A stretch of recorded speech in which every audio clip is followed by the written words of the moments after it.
French lo-fi பற்றி தாங்க பார்க்க போகிறோம். இதுக்கு பின்னாடி பார்த்தீங்கன்னா பயங்கரமான ஒரு ஹிஸ்ட்ரி இருக்குது. இதை வந்து கவர்மெண்ட்டே ஒரு கட்டத்தில் வந்து பேன் பண்ணாங்க.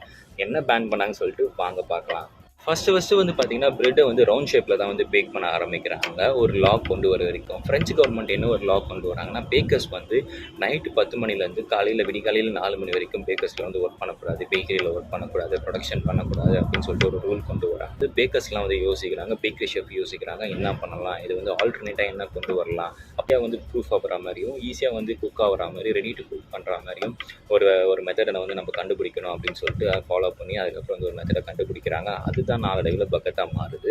ஒரு ஸ்டிக்கு மாதிரி வந்து லாங்காக வந்து அதை வந்து ஷேப்பை மாற்றுறாங்க. அது மாதிரி வந்து ரவுண்டாக இல்லாமல் இது வந்து ஒரு டிஃப்ரெண்ட் ஷேப்பில் இருக்குது. நாளடைவில் பார்த்தீங்கன்னா இது வந்து ரொம்ப பாப்புலர் ஆகிடுது. ஃப்ரான்ஸ் முழுக்க ரொம்ப பாப்புலர் ஆகிடுது. அல்வான்னு சொன்னாலே நமக்கு எப்படி டேரெக்டாக திருநெல்வேலி தான் ஞாபகம் வருது. அதே மாதிரி பகத்து சொன்னால் அது ஃப்ரான்ஸ் மட்டும். பகத் வந்து ஃப்ரான்ஸோட ஒரு ஐடென்டிட்டியாகவே மாறிடுச்சு.